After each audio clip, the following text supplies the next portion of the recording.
નમસ્કાર, સ્વાગત છે આપનો આરબી ન્યૂઝના કાર્યક્રમ કવિતાના સફરનામામાં. હું અશ્વિન રાઠોડ, સ્વયંભૂ. આજનું મારું કાવ્ય અછાંદસ કાવ્ય છે, જેનું શીર્ષક છે માટીનો ભેદ, જે આપની સમક્ષ રજૂ કરું છું. કે ઘડનારાએ જ્યારે ચાકડો ફેરવ્યો હશે ત્યારે ક્યાં હાથમાં કોઈ ત્રાજવું હતું. એણે તો બસ શ્વાસ ફૂંક્યો ને માણસ સર્જ્યો. ના કોઈ હું હતું, ના કોઈ તું હતું. આ તો નીચે ઉતરીને આપણે ચિતર્યા નકશા, અભિમાનની વાળ બાંધી નામ આપ્યું તફાવત.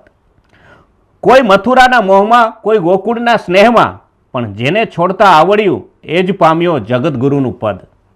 તું કહે છે આ મારું, પેલું તારું, પણ અંતે તો રાખમાં ક્યાં કોઈ રંગ હોય છે. સુખમાં ભાગીદાર ઘણા, પણ દર્દમાં એકલા.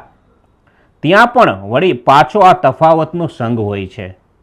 ખરેખર તો આ અદલા બદલીના ખેલ તો માણસે રચ્યા છે.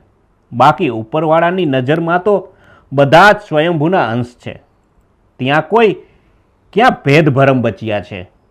ઘડનારાએ જ્યારે ચાકડો ફેરવ્યો હશે ત્યારે ક્યાં હાથમાં કોઈ ત્રાજવું હતું. નમસ્કાર, અસ્તુ.